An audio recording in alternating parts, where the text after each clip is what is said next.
नमस्कार मित्रांनो, पुण्यापासून 1 तासाच्या अंतरावर असलेला पळसे वॉटरफॉल जो ताम्हिणी घाट रोडवर आहे, हा तुम्ही बघितलाय का? नसेल बघितला तर या पावसाळ्यात तुम्ही नक्कीच प्लॅन करा।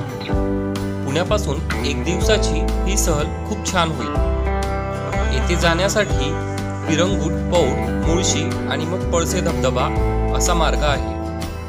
पळसे धबधबा रस्त्याच्या अगदी जवळ आहे। तिथे अनेक लहान चहाच्या टपऱ्या आहेत। भुट्टा आणि मॅगी या ठिकाणी जास्त लोकप्रिय आहे। छोटे छोट्या बऱ्याच गाड्या आपल्याला रस्त्याच्या कडेला दिसतात। फक्त 300 ते 500 मीटर अंतरावर मुख्य पाण्याचा प्रवाह खूपच अद्भुत दिसतो।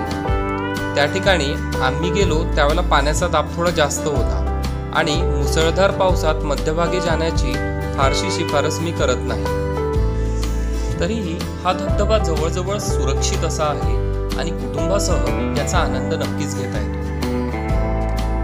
त्यानंतर मला या धबधब्याच्या वरच्या बाजूने जाण्याची उत्सुकता होती, कारण आणखी 2 धबधबे आहेत जिथे लोक सहसा जात नाहीत, परंतु वेळेअभावी आम्ही ते करू शकलो नाही।